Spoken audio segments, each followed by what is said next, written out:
All right. Welcome to another in the series of educational virtual classes being offered in partnership between the Smithville Area Chamber of Commerce and the Smithville Public Library, along with some very generous funding partners, which I will ask our library director, Judy Bergeron, to thank now. Thank you very much, April. I am pleased to be able to give a shout out to the Institute for Museum and Library Services and the Texas State Library and Archives Commission for the grant that they provided to be able to offer these classes. And we do hope that everybody is getting some interesting information from them, and especially this time around because Mary is going to bring us some sustainability topics that she will be sharing with us. And it's just in time for our Eco Fest, which is coming up in Smithville on the 28th, Saturday the 28th, our Eco Photo Fest. So we hope you'll join us for that. Thank you. Thank you, Judy. I will reiterate what Judy said about the Eco Photo Fest that's coming up on August 28th downtown in our Railroad Park from 10 a.m. to noon.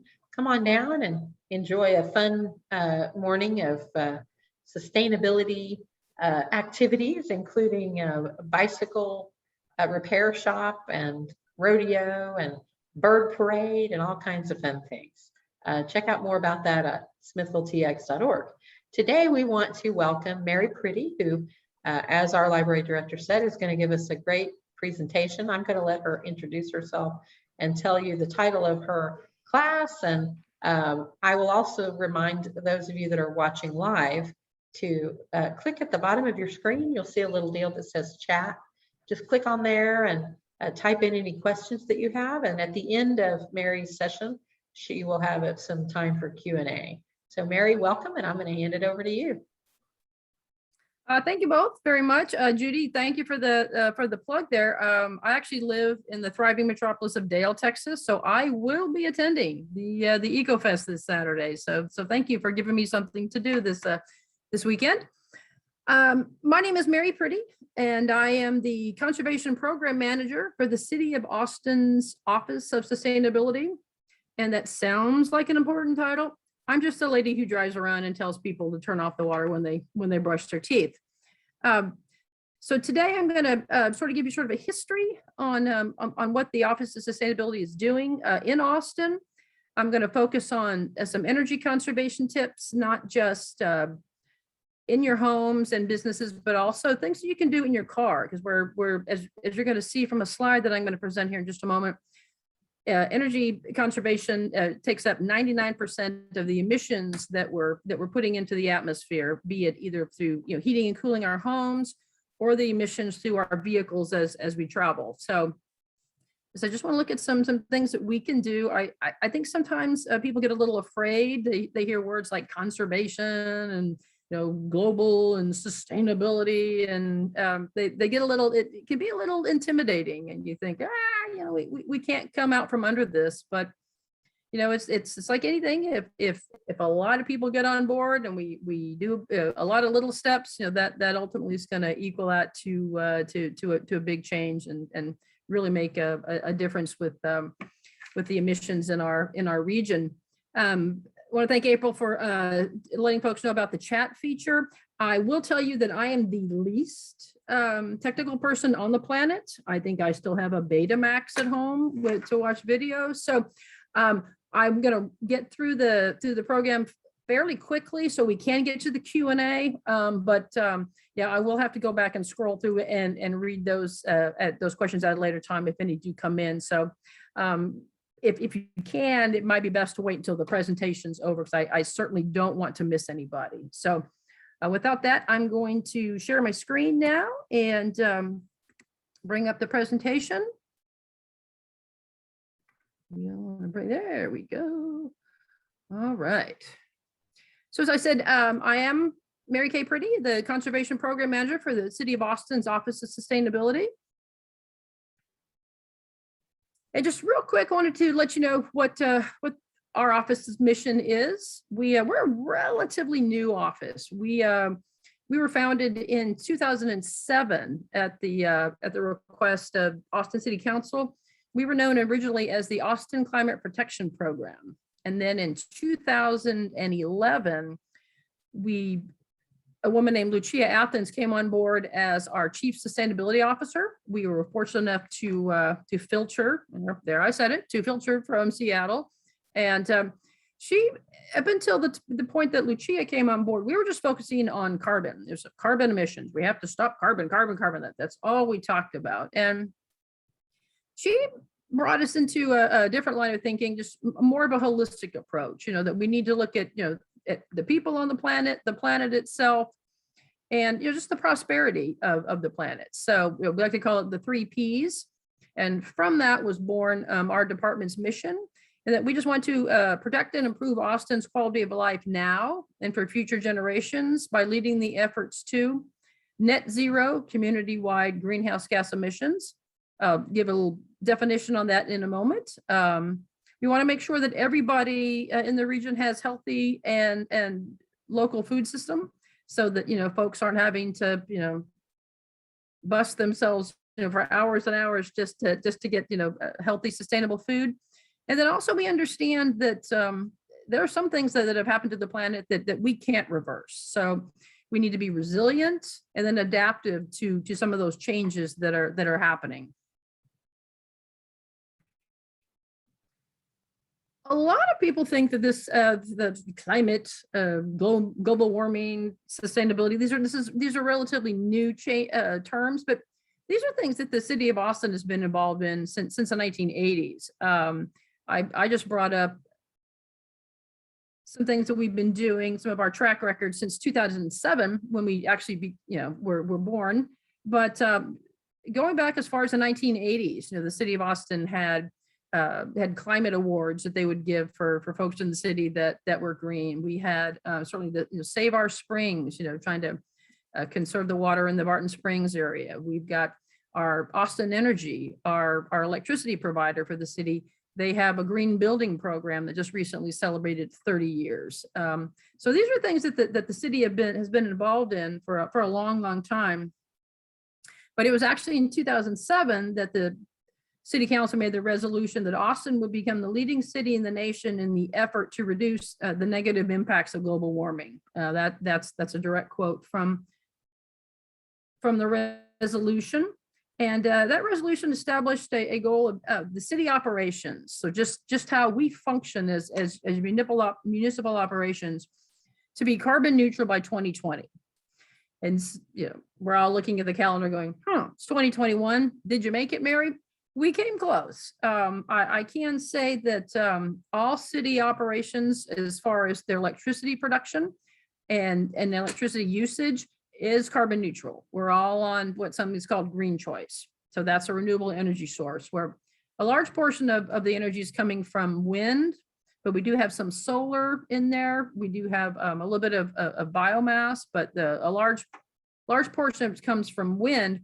And if it's a city facility, be it a police station, a fire station, a library, an office building, a refueling station, know that the electricity that is running that facility comes from renewable sources.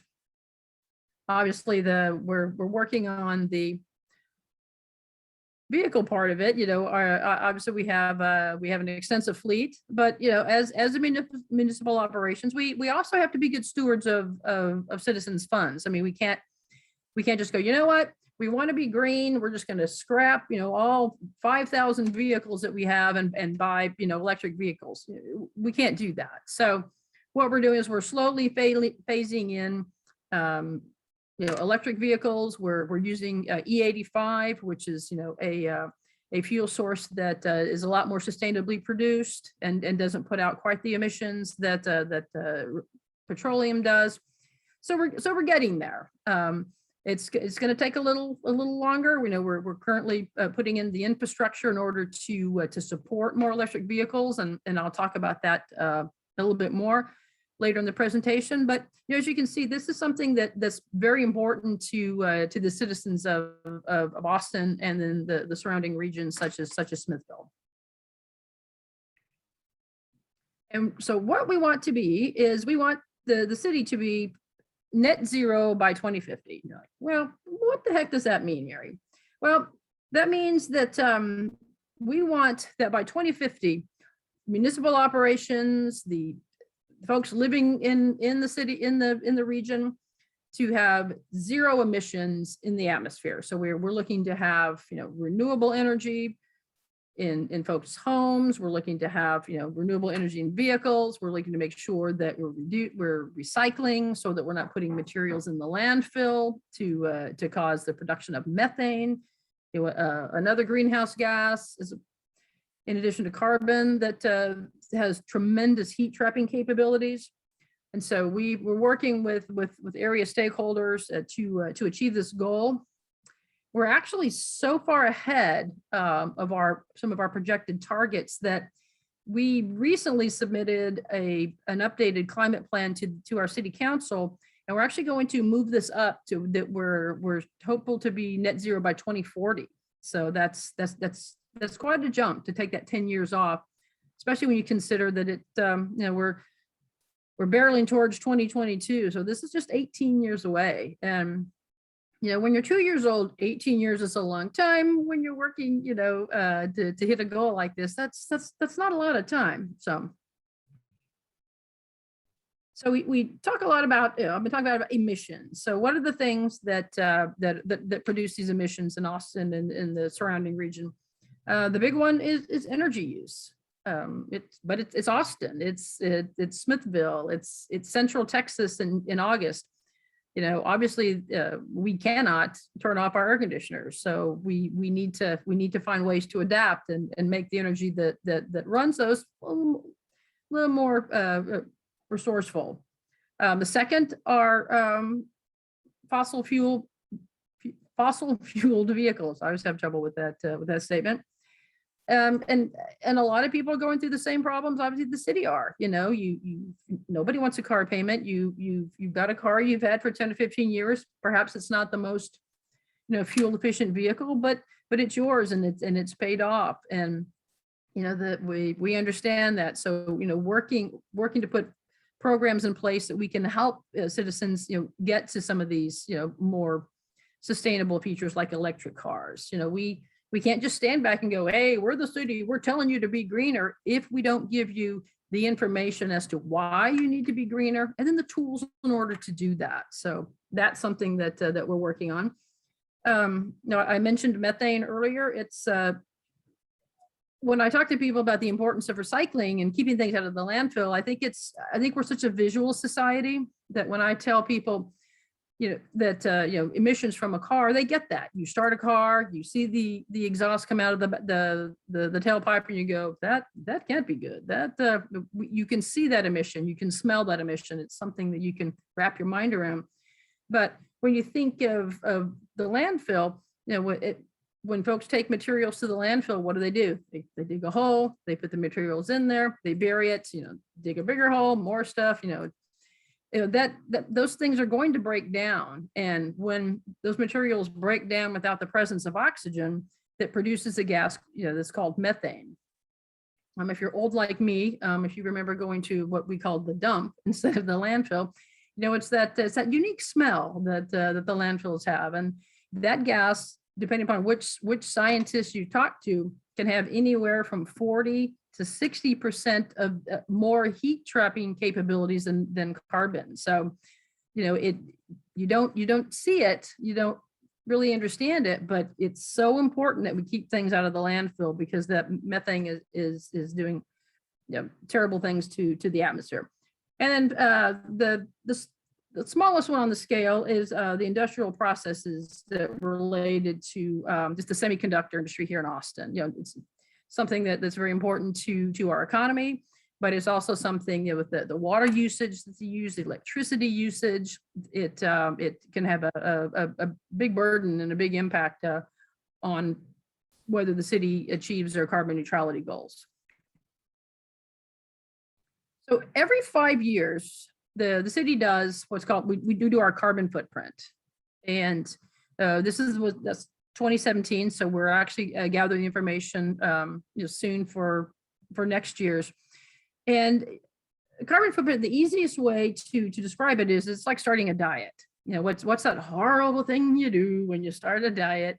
You get on the scale. I don't, I'm allergic to scales, but those that are brave enough can we'll get up there, because you need to set a baseline. You know, you need to find out, you know, what our emissions are, what we're putting into the atmosphere, you know, so that we can find out, you know, are our actions, are they having a negative or positive impact? And then, you know, we can make those adjustments along the way.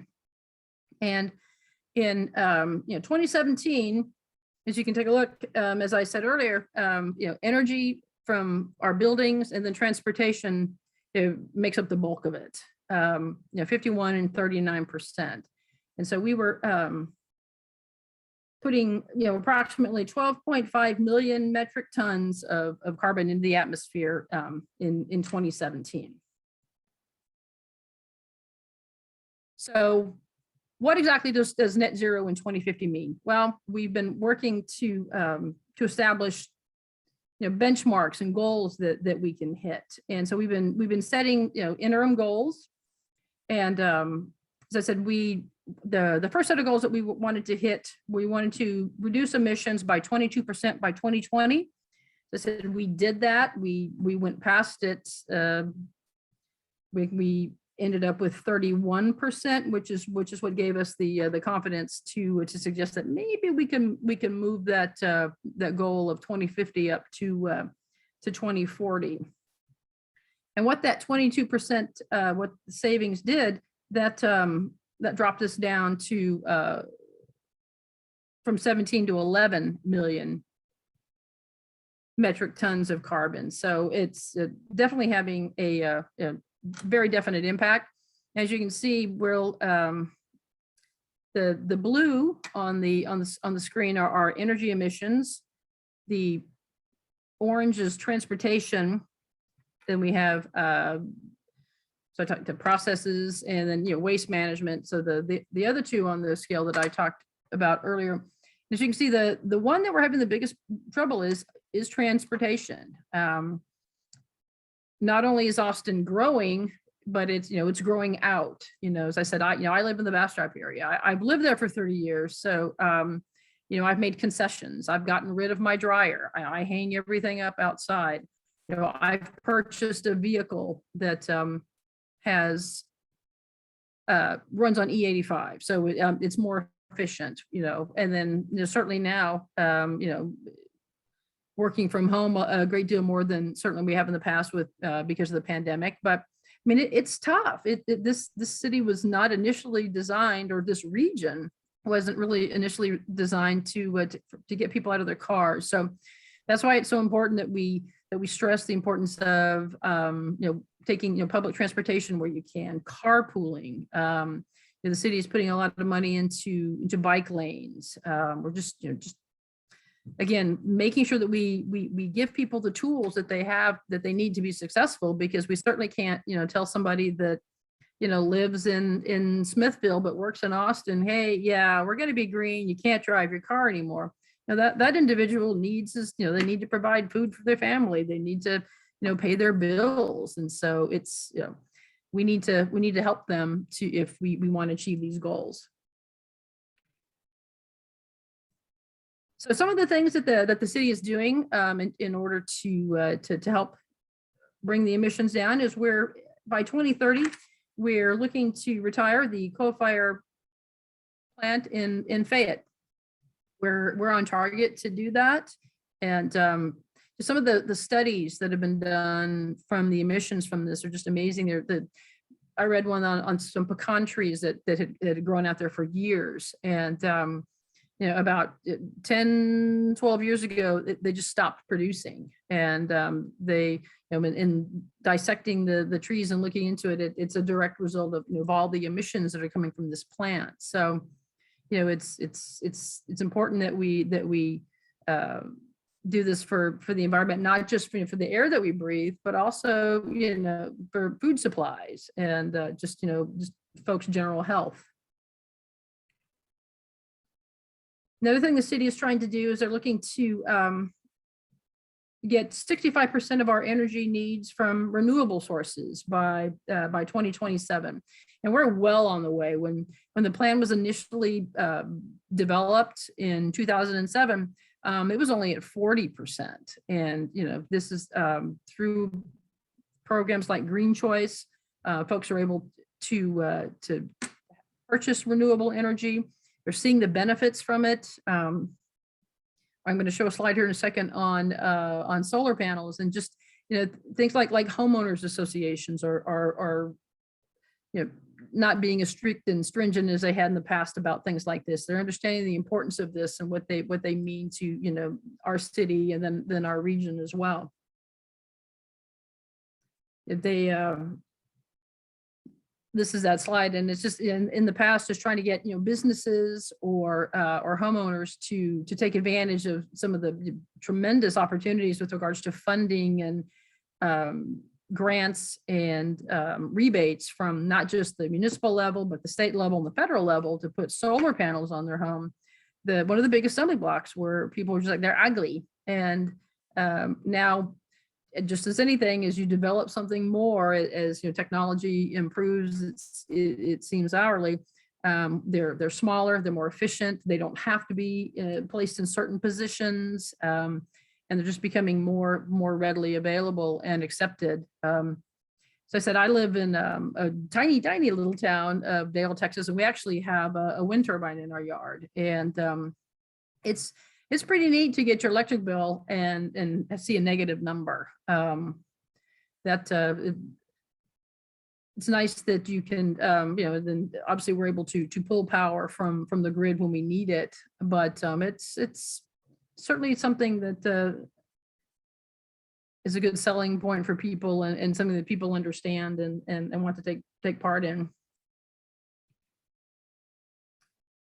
One thing that we're really stressing with people is just trying to reduce 900 megawatts of energy just through energy efficiency. I have a child. His favorite thing to do is to leave the lights on and open the refrigerator for 45 minutes, until there's icicle growing off his nose. And you're just trying to just help people understand just by being more efficient. I mean, if you don't use as much, one, it saves you money, and two, we're not having to produce as much. Sometimes people get into sort of a false sense of security and they're like, well, you're telling me how great renewable is. I can use as much as I want. Well, I guess in principle you can, but it's like, the diet cookies, just because they're diet doesn't mean you should eat the whole box.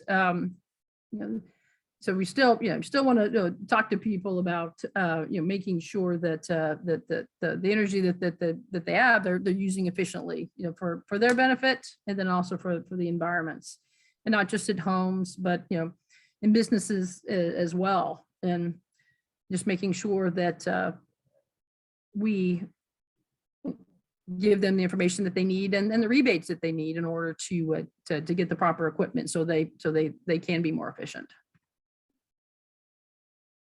I talked a little bit about electric vehicles, and you said, well, it sounds great, Mary, but where do I plug these in? And so that's why over the last year, which has been difficult, been really challenging, obviously due to the pandemic, we've been getting out and making sure that we have the charging stations that people need, and we've installed over 350 charging stations in the last 18 months. And we're putting them in places where people need them. We're putting them in HEB parking lots. We're putting them like at Dell. We're putting them in at Samsung. We're putting them in large shopping areas so that people can, as they're shopping, they can plug in. Austin Energy also has a program that if you subscribe to their energy program, their energy efficiency program, for an additional $5.17 a month, they will give you a code, and with that code, you can plug in anywhere in the city. So effectively, they're paying for to fuel your vehicle. It's $5 a month times 12. That's $60 a year. It's all you're paying for fuel costs. So. And obviously, we need to work with local car dealers, which is what the city has done also to help people twice a year, they'll, we have rebate programs for folks if they want to go look at electric vehicles. We can give them the help that they need, because as I said earlier, it sounds great to stand up here and go, hey, go buy an electric vehicle, you'll solve all of our problems. Well, not everybody can do that, and so that's why it's imperative that the city help people as much as we can. It's Austin, so obviously a big thing that we're working on is a strategic mobility plan. And the chief goal of this plan is to get a larger share of the population to sort of embrace alternatives to cars. Right now, about 75% of all Austin residents just drive to work by themselves, and we would let the plan calls to reduce that number to 50% by 2039. And in order to do that, we need to make public transportation more enticing. We need to for those that like to ride a bike, we need to make it safer. For those that walk, we need to make it safer. So these are things that the city is really working on to make sure we have the bike lanes that we need. We have safe walking areas, with regards to smooth terrain and lighting for those that walk, and working with area businesses to sort of supplement folks' income so that they can take part in carpool programs, either that perhaps the business may offer, or Capital Metro, the bus system in Austin. They have programs that the folks can opt in. So they're just making sure that they have this information, and then they have the resources to take part. And like I said, it's the city of Lance Armstrong. So obviously we had to do a bicycle master plan, and again, hoping to significantly increase bicycle use and improve the safety, not just for adults, but children. If we can get them on bikes earlier, make them, safe and feel confident, perhaps they'll grow up into, to be, lifelong, riders. We have a program in town called the Beast Cycle. These are, bikes that are, there's a photograph of it here, that are stationed throughout the city. And since we entered into this program 5 years ago, we have over 700,000 bike trips. So it's something that's working. The first 30 minutes are free, and then after that, we'll start charging. But if it's just something where run down the street to get lunch or something like that, this is an alternate form of transportation. I hadn't been on a bike since I was 9. That just seeing me on a bike was hopefully that's on video somewhere. That's worth all the laughs in the world.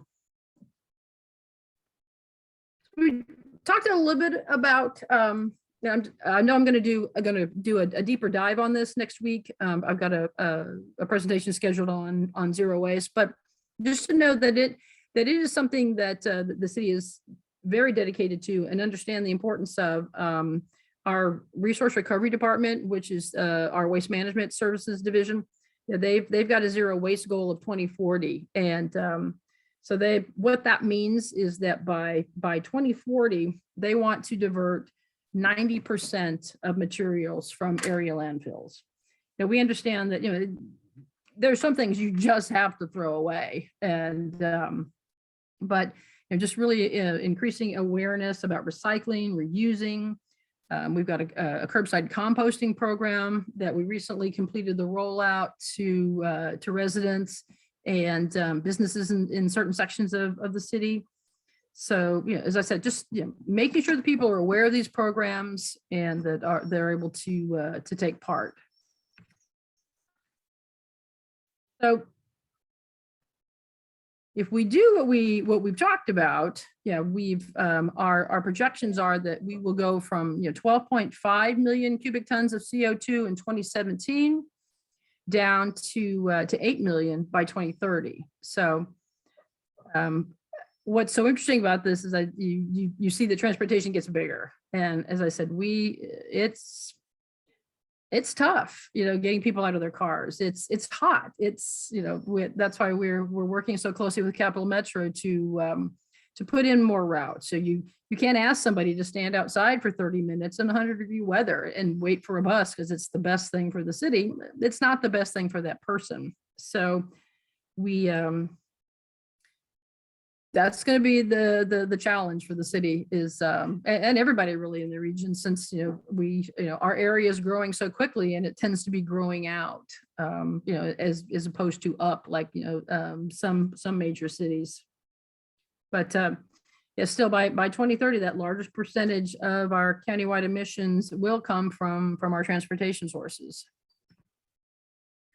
So what can I do? Well, I think that, as I said earlier, people think that we have to do such drastic, life-changing things, and it's really not. I mean, you just think about ways that you can be more efficient. In the office, most people's office are home now, obviously due to the pandemic. But just shutting down your computer. I think a lot of people feel that they have to leave it in some type of sleep mode because it's best for the system. But most computers have been tested. They can be turned off and on 40,000 times. So when you think about that number, turning it on twice a day, 365 days a year, you're still not gonna coming close. I'm choosing the right light bulbs, making sure that I'm using LEDs. So they're going to put out 75% less electricity. And also they're putting out a lot less heat. They don't get as hot. So your cooling costs are coming down. A big thing is just unplugging idle electronics. We all have them. As I said, I have a child who just feels like I have to keep my game on, Mom, or I won't be high score. You know what, son, hit the save button and let's move on. And that's why power strips are so wonderful. You take one and then plug in those things that you don't use all the time. So as when you're done with your computer, you're done with your copy machine, things like that, you can just hit that the switch on the power strip and not continually draw that electricity out. And we all have heard our father to just turn the light off when you leave the room. It's just none of these, I know you're sitting there going, Mary, none of these are earth shattering, but they're so simple. I think that sometimes people just get so locked in on trying to do, I'm not going to bathe. I'm not ever going to turn my lights on. I'm going to grow all my food. No, you're not. No one's going to stick to something like that. But, I just ask people to pick one or two of these, do that, master that, make that a part of your life. I think that the problem that folks that are my generation have is that this is all new. This is all a big change. The only person in my past that told me to conserve energy was my dad, who controlled the checkbook and shut the door. I don't want to air condition the neighborhood. But all these things that I'm having to do now, and they were difficult for me to learn as well, are things that my child, kids growing up now, this is all part of they get this. It's as much in their DNA as video games. They grew up recycling. They understand the importance of conservation, water conservation, energy conservation. So I always tend to think that we can get to the kids. I think we're going to be fine. My generation wants to do the right thing. It's just change is tough, and we certainly understand that. So that's why we like to start easy. We're all beginners in this, and then move on to something maybe a little more extensive. And then just some things, with regards to driving, as I said earlier, think about things that you can do. Can you walk there? Can you ride a bike? Certainly with safety first. We don't. This is something that I stress. I spend a lot of time talking to kids. I safety first. If you can't get to where you're going, safely, have your mom drive you. That's a no-brainer. But if you look at things like just how much, if you break it down the numbers, I mean, just 20 pounds of carbon, if just from that little drive, and you think, oh, it's 20 pounds, you're talking about millions. Again, we're all doing this. If we can all cut out that 20 pounds of carbon, imagine what the savings are going to be, when we add it all up at the end. Don't be a lead foot, that whole, starting and stopping, it sounds silly, but if you can reduce your emissions by 20% just by going a little easy on the brake, not, one from the other, start, stop. My son just recently learned to drive. So, this also cuts down on whiplash, I'm finding. So idling, this is something that, when I ask people what they think the busiest time where the city gets its most emissions, the answer is always one of two, and they're both wrong. And that is rush hour in the morning or rush hour at night. And actually, most emissions are entered into the atmosphere at lunchtime, because it's a higher concentration of cars just sitting. We're banking, we're at the grocery store, or dry cleaners, we're at the drugstore, and you from like 11 to 1, you've got these people that are just sitting in their cars. And so that's why we really try to convince people that if you could just cut 5 minutes of idling time, it's measurable savings. And people think that it's worse to start and stop. If you're going to be there, if you're going to idle for a minute or more, it's better to turn your car off. Obviously, as I said earlier, it's Texas, it's AC. We turn our ACs off in December and we turn them back on in February. It's just how things are. So if you're in the vehicle, just some things you can try to do. Maybe if you're 5 or 10 minutes out from your destination, maybe turn that off, and you can turn on the hit the circulation button. Keep what's in there circulating. It won't be as cold, but it's going to save you gas, and which is ultimately going to save on emissions. And as I said earlier, consider hybrids or electric cars. Like I said, nobody likes a car payment. No one likes to take on something that large. But when the time does come, consider looking at something.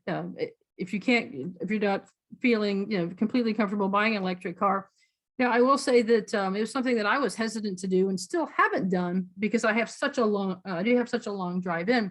But they've, just like anything, technologically, batteries have improved. What used to be, we can go 100 miles. Now we can go 400 or 500 miles between charges. And places, cities, businesses, they understand the importance of this. So they're putting in the infrastructure so that you can, stop at Buc-ee's and, and charge your car, as you're shopping for road snacks, and then move on.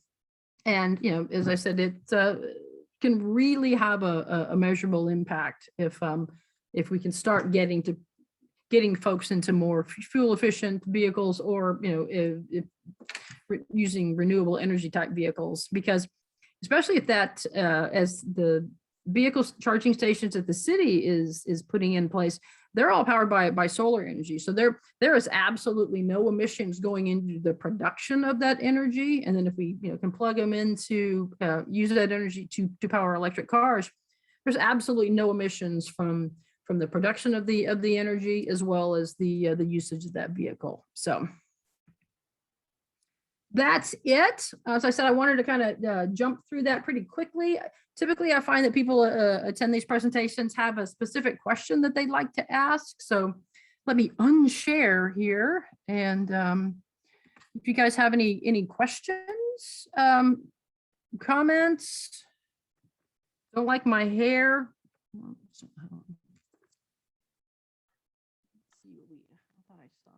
In the chat. Mary, so there's a question here from Judy Bergeron. Too many sustainable activities such as recycling, electric vehicles, etc., are less affordable to small businesses, middle and low income households, etc. Are there things we can all do within our means to help work towards those goals? Yeah, it's a great question. And I said that's something that I was trying to stress in our presentation. I get that. there has to be a culture shift. I think that sustainability has always been sort of like a rich white guy thing. I hate to, to use that term, but it just seems like, it's Priuses and, solar panels and, everybody's impacted by this. And so that's why the city is working, we are to make sure that we have, rebates, we have programs in place for where people can take part in these. Because like I said, people can't, just run out and, oh, the city said so, let me go buy this electric car. And like recycling, that's, I work for the Office of Sustainability. I live in Dale, Texas. I schlep all my stuff in every Monday to a friend because we don't have recycling. So the one thing that I'm really doing is I'm trying to be such an advocate to the smaller communities and, to make sure that, we can get these things to the people. Because like I said, I can't sit there and tell you to do something if I'm not giving you the tools in order to do it.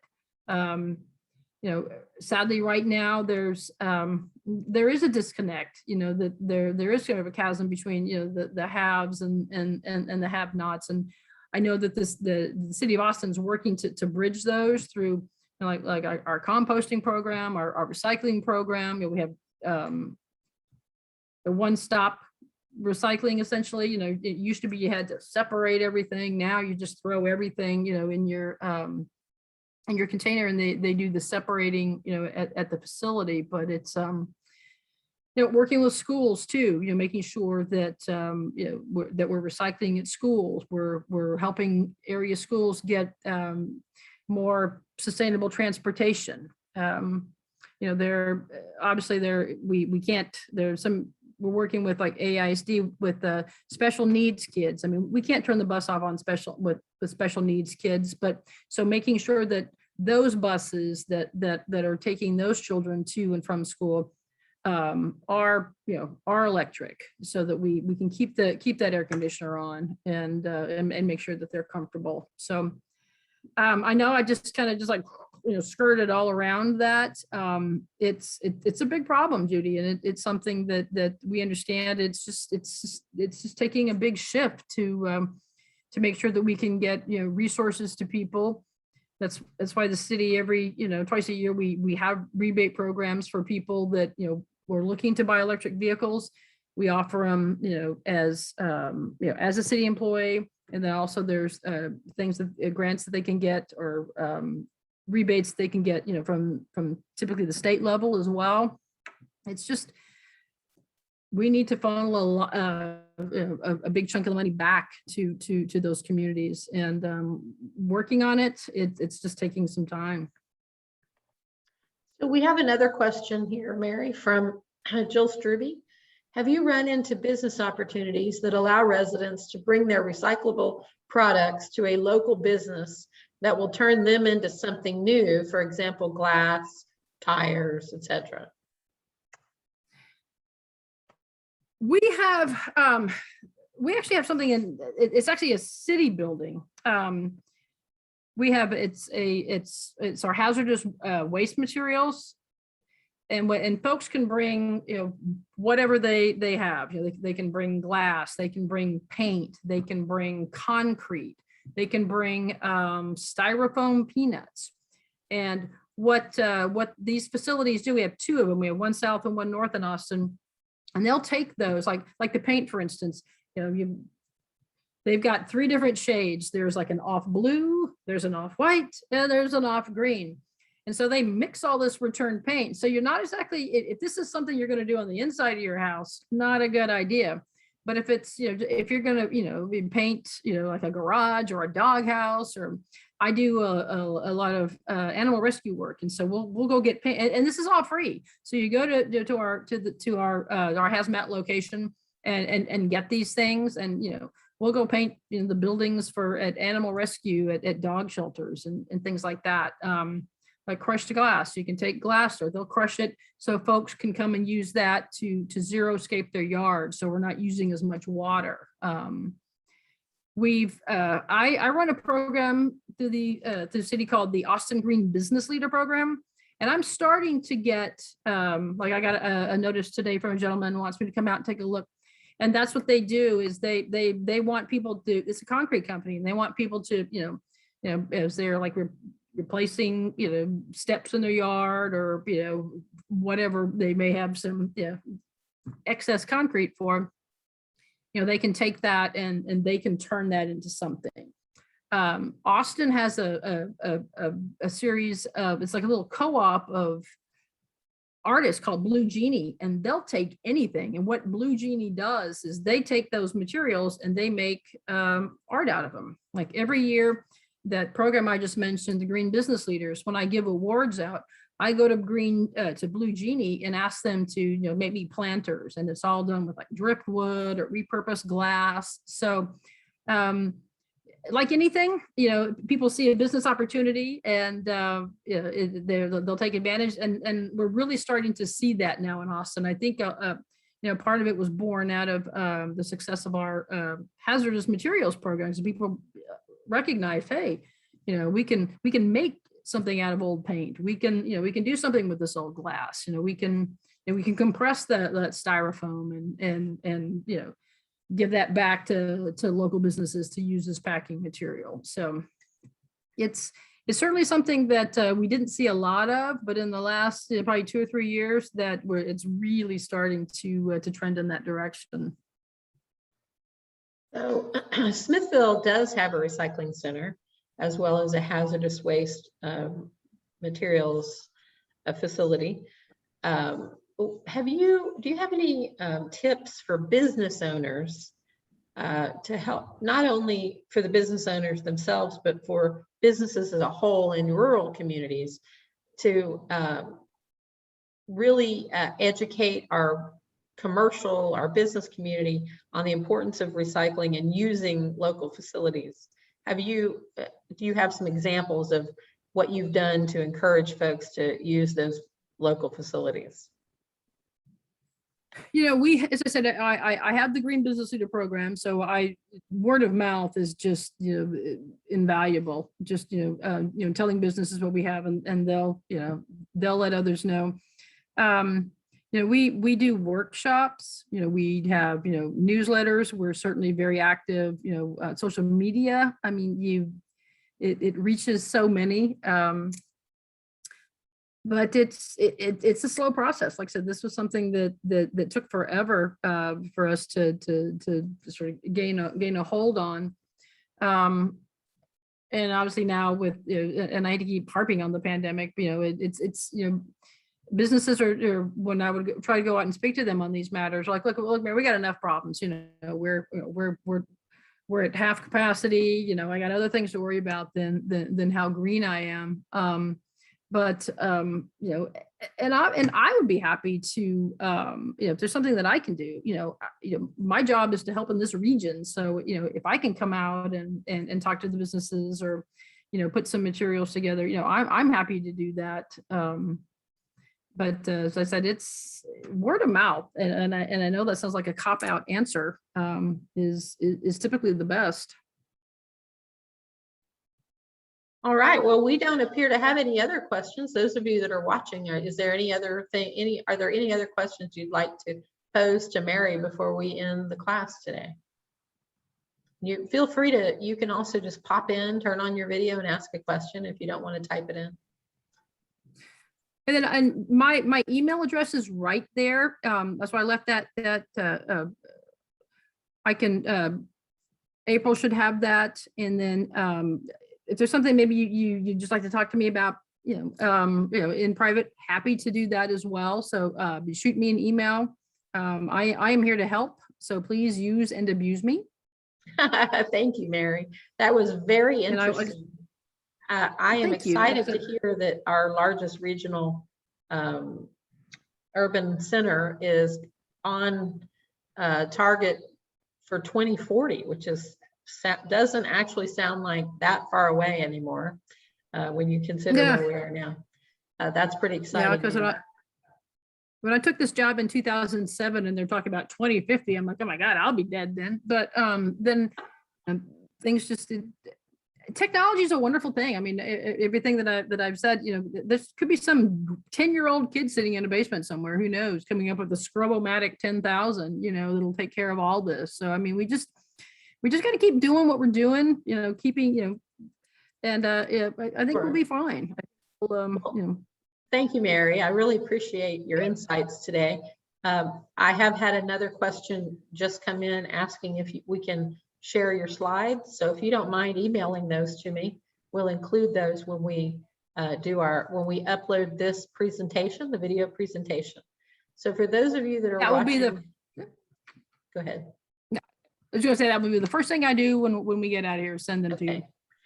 For those of you that are watching live or that are watching later virtually, these classes are all available, including this class today, at smithvilletx.org, which is the Chamber's website.